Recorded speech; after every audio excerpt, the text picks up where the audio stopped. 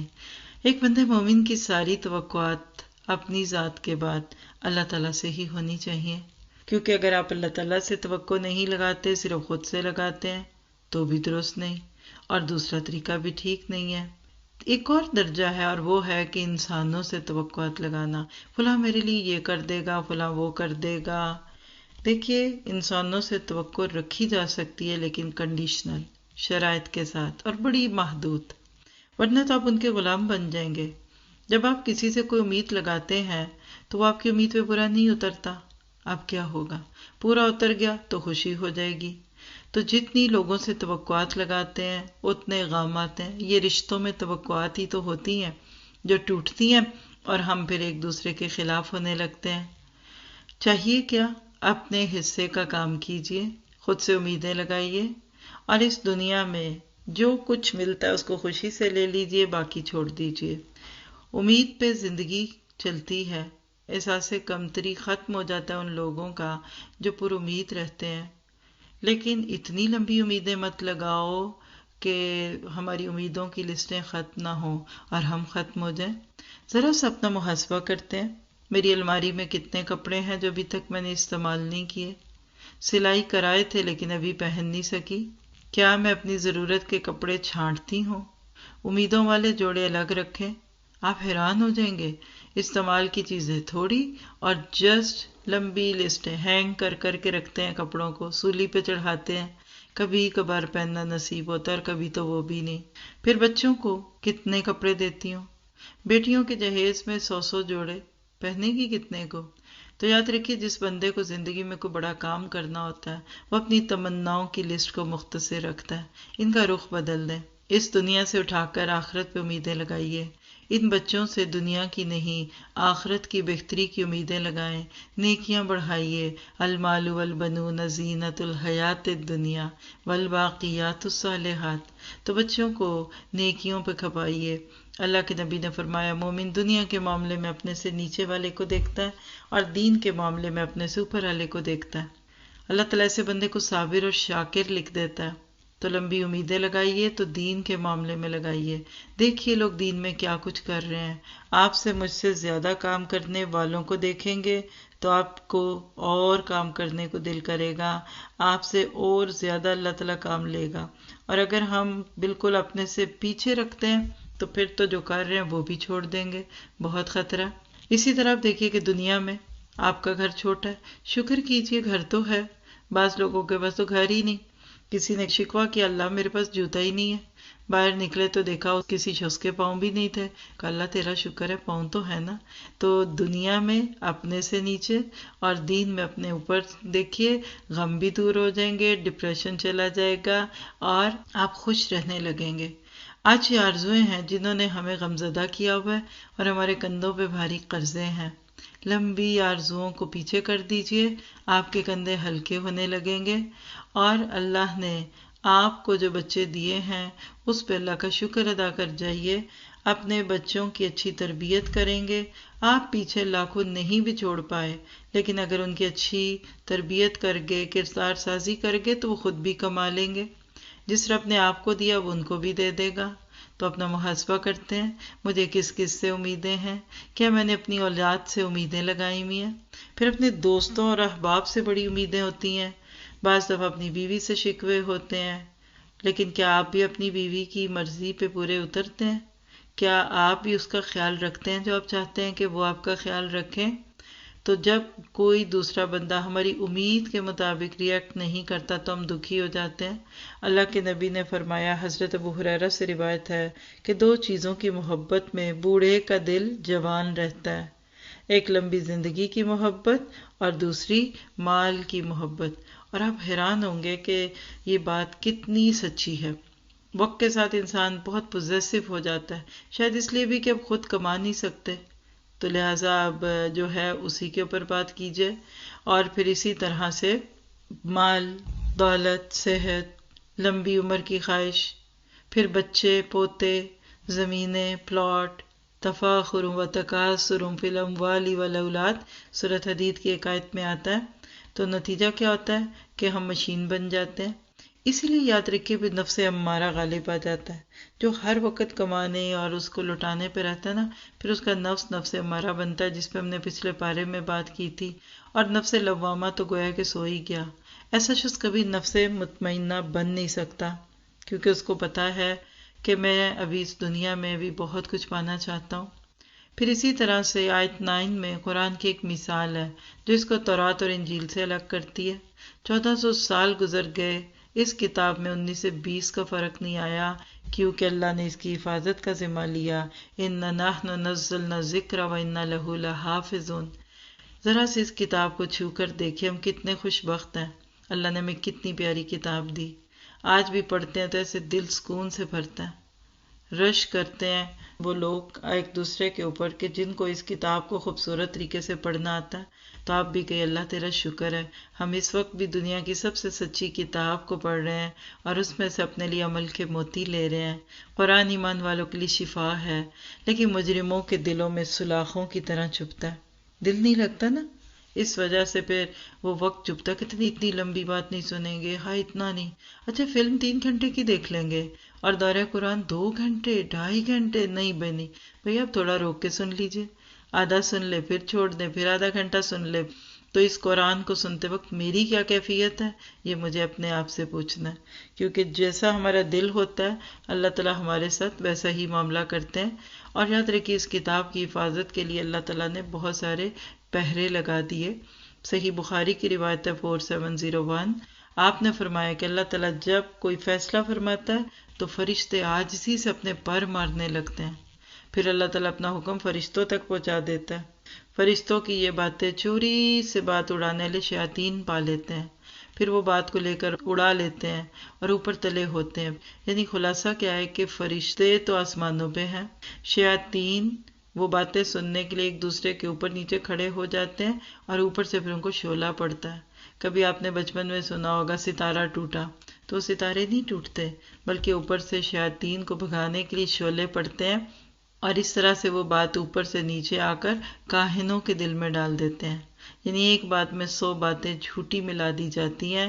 تو کیا پتہ چلا کہ شیاطین اس کتاب تک پہنچ نہیں پاتے. بات یہ ہے کہ اگر ہم اللہ تعالیٰ کی اس کتاب سے پوری طرح اپنے آپ کو جوڑ لیں تو بہت سارے ہماری زندگی کے مسئلے ختم ہوں.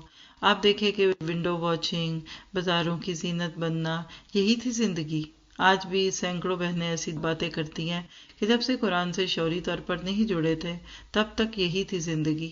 اللہ ہمیں اپنی اصلاح کی توفیق دے. تو لہٰذا آگے آیت 17-18 میں اللہ تعالیٰ فرماتے ہیں سارے خزانے میرے پاس ہیں، جو مانگنا ہے مجھ سے مانگو. دوسروں کے در سے کی امیدیں لگاتے ہو؟ وہ تو بیچارے خود اس در کے سوالی، وہ تو مانگتے ہیں. اللہ کے سامنے آ جاؤ.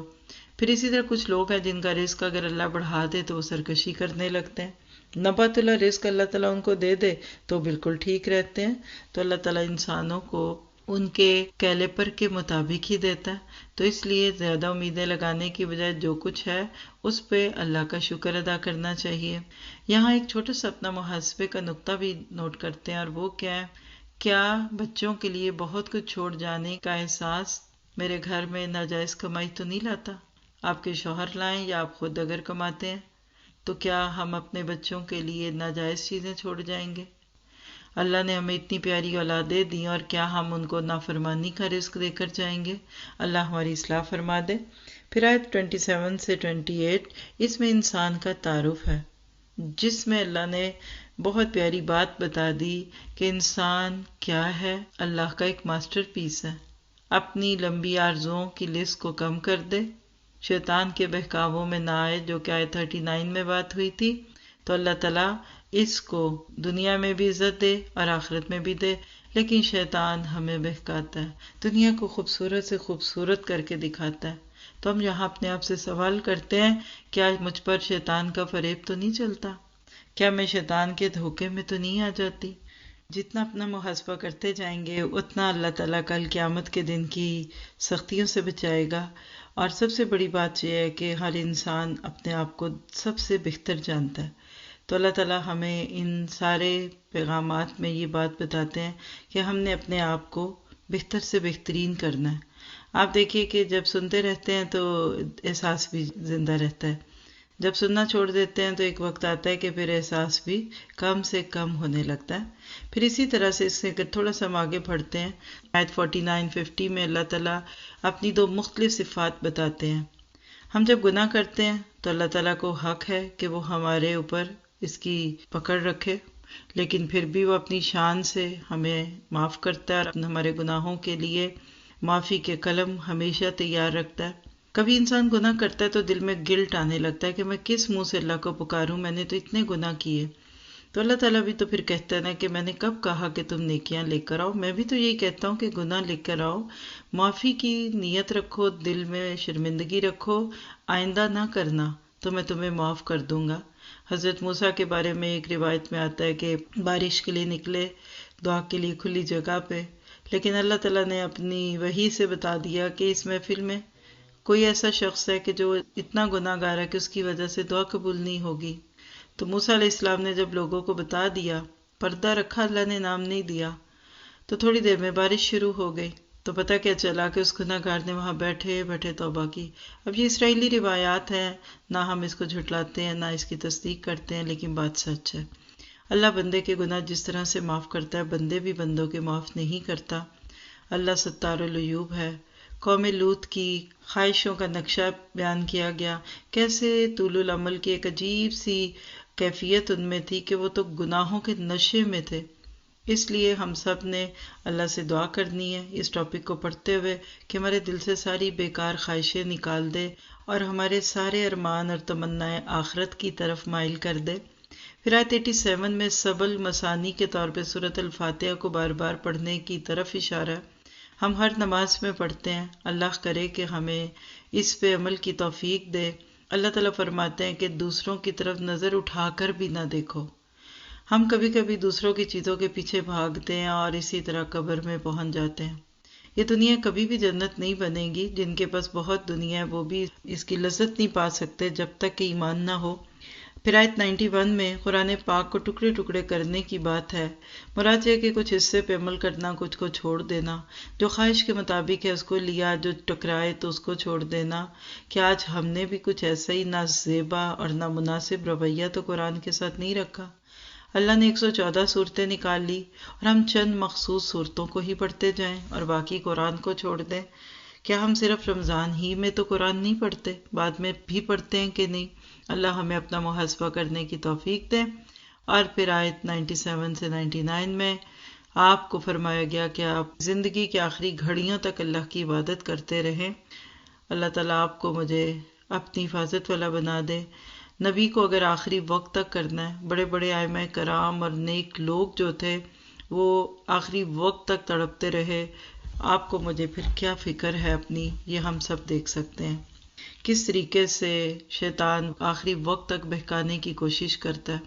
تو لہٰذا ضرورت ہے اس بات کی کہ ہم اپنا محاسبہ کرتے رہیں، اور یہ علم آپ کو مجھے نہیں بچائے گا۔ مومن کی زندگی آخری دم تک اللہ کے حکموں پہ ہوتی ہے۔ وَلَا تَمُوتُنَّ إِلَّا وَأَنْتُم مُسْلِمُونَ۔ آپ کی میری زندگی میں کوئی ریٹائرمنٹ نہیں ہے۔ ابو بکر صدیق کبھی ریٹائر نہیں ہوئے، عمر فاروق نہیں ہوئے۔ موت ہی کام کو تمام کراتی ہے۔ اپنے حصے کا کام کرتے جائیں گے اور اگلی دنیا میں جانے تک اسی کام پہ رہیں گے جس پہ آج موجود ہیں۔ یہ دنیا کام کی جگہ، قبر آرام کی جگہ، اور آخرت پھر انٹرٹینمنٹ کی جگہ، پھر مزے ہوں گے۔ اگر ایسا نہ کیا تو ہو سکتا ہے آخرت میں اپنے رزلٹ کو دیکھ کر شرمندگی ہو۔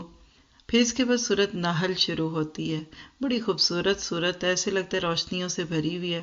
سورۃ النعم بھی کہتے ہیں اس کو، اور اس کے اندر آپ کو کائنات میں پھیلی ہوئی مختلف نشانیاں دکھتی ہیں۔ ہر آیت پہ سبحان اللہ اور الحمدللہ دل کی دھڑکنوں سے محسوس ہوتا ہے نکلتا ہوا۔ شروع کی آیات میں توحید ہے اور توحید ہی اصل ہے۔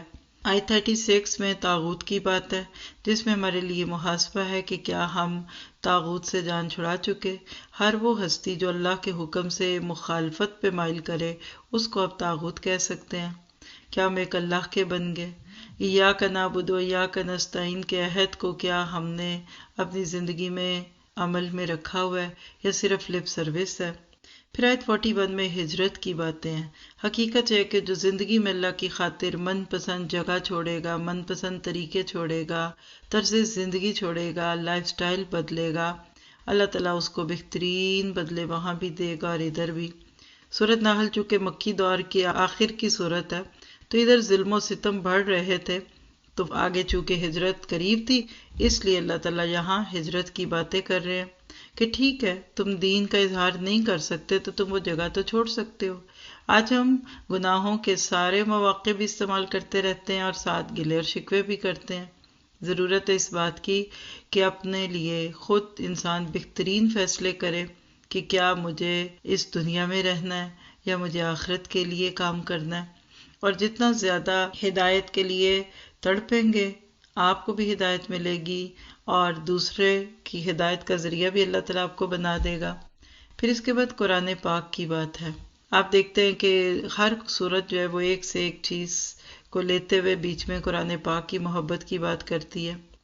حقیقت یہ ہے کہ ہماری پچھلی 2 نسلیں تقریباً شعوری تعلیم سے دور رہیں۔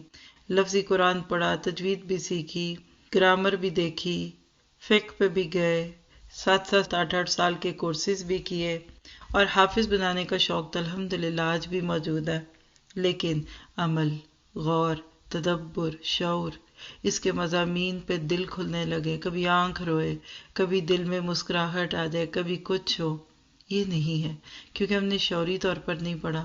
آج بھی آپ دیکھیے اگر اپنی ذات سے شروع کریں پھر اپنے گھر، خاندان اور معاشرے کو لیں گے تو چند سالوں میں پورے ملک میں علم کا دورہ ہوگا۔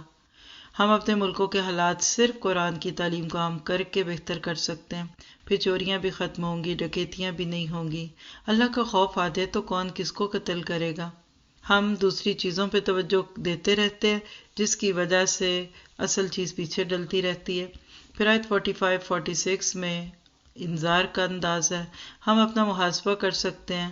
کبھی بھی گناہ کو دل چاہے تو سوچئے کہ اگر زمین ہل گئی تو کدھر جاؤں گی؟ کیا گناہ کرتے ہوئے مجھے اس چیز کا احساس ہوتا ہے کہ یہ زمین پھٹ سکتی ہے؟ پھر آیت 58 59 میں آج کی عورتوں کے لیے نصیحت ہے۔ اسلام نے عورت کو جو حقوق دیے اس میں سب سے پہلا حق جینے کا دیا۔ اسلام سے پہلے تو بیٹیوں کو پیدا ہوتے ہی دفن کرنے کے خواب دیکھے جاتے۔ اگر اسلام نہ آتا تو عورتیں کب کی ختم ہو چکی ہوتی۔ پہلے سے گھڑے کھود کے رکھتے تھے تاکہ اگر بیٹی ہوئی تو ماں کے پیٹ سے نکال کر زمین کے پیٹ میں ڈال دیں۔ کچھ 3 4 سال کا ہونے پہ مارتے تھے۔ یہ کفر دلوں کو سخت کر دیتا ہے۔ آج بھی بچیوں کے ساتھ کچھ لوگوں کے دل بڑے سخت ہیں۔ آج الٹرا ساؤنڈ نے کئی چیزوں کو پہلے سے ہی آسان کر دیا۔ اللہ تعالیٰ ہمیں اسلام کی قدر کی توفیق عطا فرمائے۔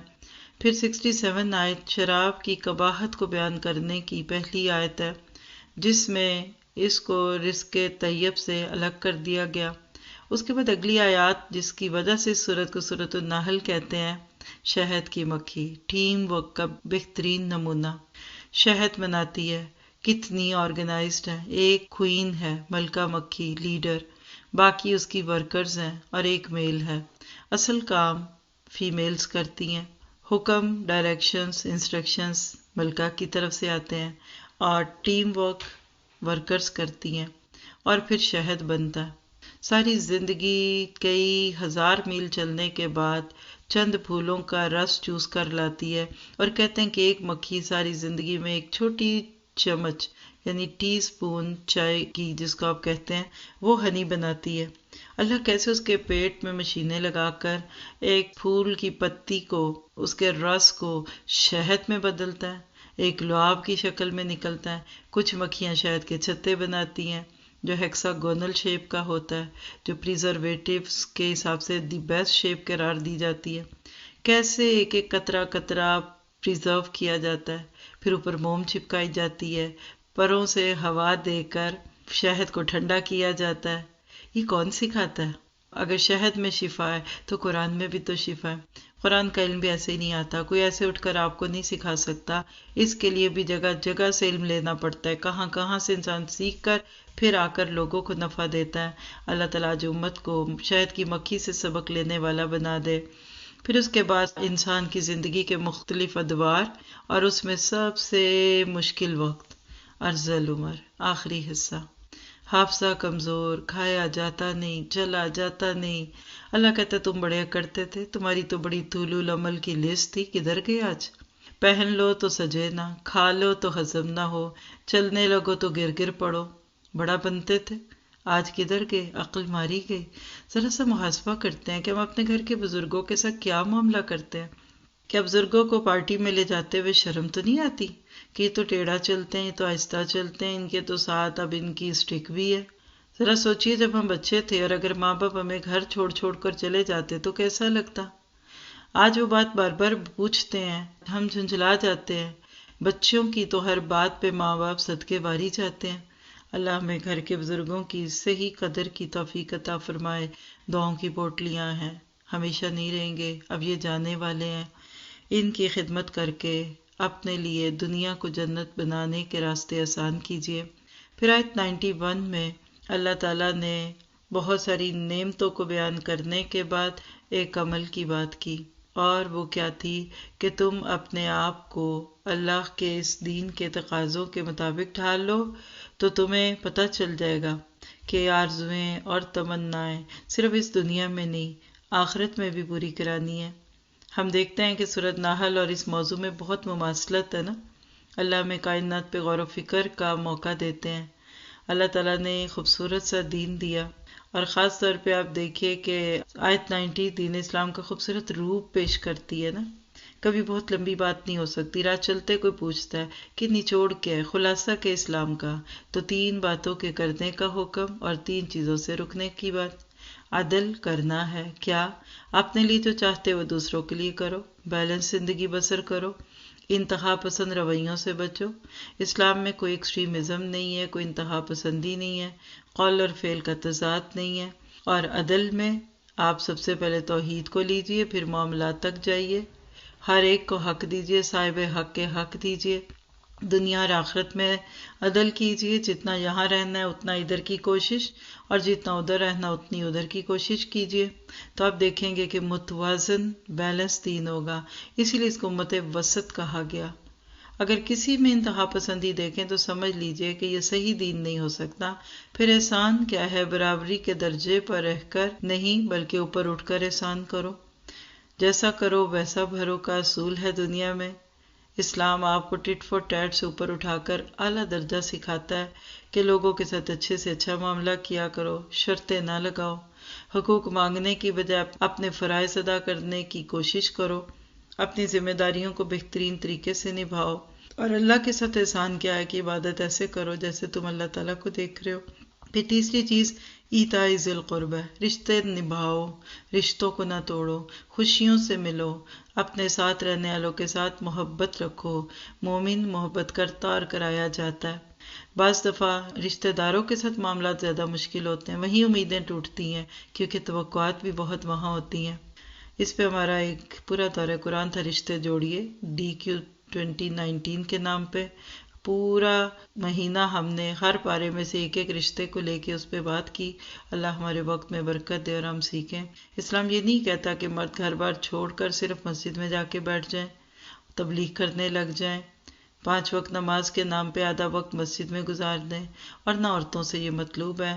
اسی طرح سے آپ دیکھیں تحفے تحائف دینا، خوشیوں میں جانا، نافرمانی میں شرکت نہیں کرنی، لیکن خوشیوں کے نام پہ مبارکباد دینا، یہ سب کچھ اچھا ہے۔ اور کبھی ایکسٹریم پہ جا کر گناہ کی محفلوں میں جا کے بیٹھنا اور کہنا ہم رشتے جوڑ رہے ہیں، تو اس کا مطلب ہے کہ اپنی کتاب کو ہم نے ٹھیک پڑھا ہی نہیں۔ کیا ہم اپنے رشتوں کو، خالہ، پھپھی، چچی، ماموں جو بھی ہیں، کیا یہ دین پہنچا چکے جو ہمیں خود اچھا لگتا ہے؟ پھر دیکھیے فحش، منکر اور بغاوت، یہ وہ چیزیں ہیں جن کو نہ عقل مانتی ہے اور نہ نقل مانتی ہے۔ دنیا کا کوئی قانون ان چیزوں کو پسند نہیں کرتا، تو لہٰذا انسان جانوروں کی سطح پہ پہنچ جاتا ہے نا، پھر فحش چیزیں دیکھتا، سنتا اور ایسے کام کرتا ہے۔